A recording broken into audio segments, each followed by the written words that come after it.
ATAGI is anticipated to deliver its verdict on the definition of fully vaccinated today, as premiers and the federal government remain at odds over entry requirements for tourists.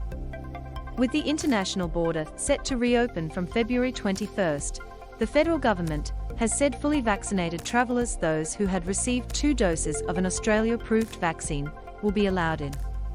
But Victoria Premier Daniel Andrews has indicated he could seek to impose restrictions on visitors who have not had a booster shot, currently available only in a minority of countries. The debate over entry requirements for overseas visitors to Australia is heating up. 9. It has also been reported that Queensland Premier Anastasia Palaszczuk could join him, despite having previously called for more support for the state's struggling tourism industry. Cairns boat trip operator Perry Jones said the reports had left him nearly in tears.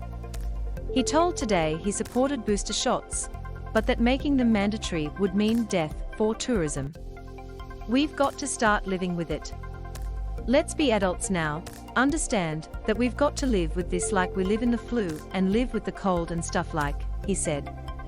Tourism operators have warned of the consequences. Supplied. But the head of the Queensland AMA has issued a cautious backing to the idea of only letting in triple vaccinated tourists. Dr. Chris Perry said while such a move seemed unnecessary at this point, it could be a smart move into the future. "We are probably going to see other variants come," he said. "And if we have bad ones coming in the future, we will need the vaccines to be updated." How Australia faced the emergence of the Omicron variant view gallery. Meanwhile, New South Wales Premier Dominic Perrottet has stayed tight-lipped on whether he would join his Victorian counterpart in demanding a 3-dose vaccine mandate for tourists.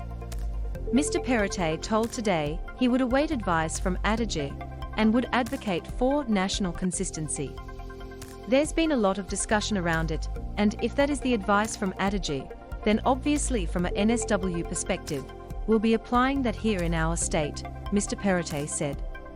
"My understanding is from what the Prime Minister said yesterday, is that the requirements in relation to overseas travellers coming into Australia, that it would be the 2-dose vaccination that would be required."